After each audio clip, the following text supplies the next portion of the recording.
রামিসার মৃত্যুর শোক এখনো কাটেনি। শিশুদের নিরাপত্তা নিয়ে উদ্বেগ আর আতঙ্কের মধ্যেই রাজধানীর ডেমরায় সামনে এলো আরও এক হৃদয় বিদারক ঘটনা। লিচু খাওয়ার কথা বলে মাত্র ৬ বছরের এক শিশুকে ধর্ষণের অভিযোগ উঠেছে ১৭ বছর বয়সী এক কিশোরের বিরুদ্ধে। পুলিশ জানায়, ডেমরার বাসেরপুল আমিনবাগ এলাকায় ভাড়াটিয়া হিসেবে বসবাস করত অভিযুক্ত কিশোর মোস্তাকিম। কার কাছে শিখলাম?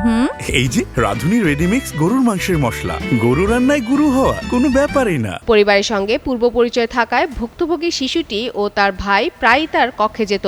সেই সুযোগকে কাজে লাগিয়ে গেল ১৮ মে রাতে শিশুটিকে লিচু খাওয়ার প্রলোভন দেখিয়ে নিজের ঘরে নিয়ে যায় সে।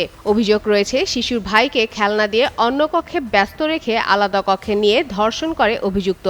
কিছুক্ষণ পর শিশুটির কান্নার শব্দ শুনে তার ভাই ঘটনাস্থলে গিয়ে অভিযুক্তকে আপত্তিকর অবস্থায় দেখতে পায়। পরে দুই শিশুর কান্না শুনে তার মা ছুটে এসে মেয়েকে উদ্ধার করেন। ভুক্তভোগীর পরিবার ও প্রত্যক্ষদর্শীদের বরাদে বিষয়টি নিশ্চিত করে ডেমরা থানার ভারপ্রাপ্ত কর্মকর্তা মির্জা তাইফুর রহমান বলেন, পূর্ব পরিচিত হওয়ায় শিশুটি ও তার ভাই প্রায় অভিযুক্তের কক্ষে আসা যাওয়া ছিল।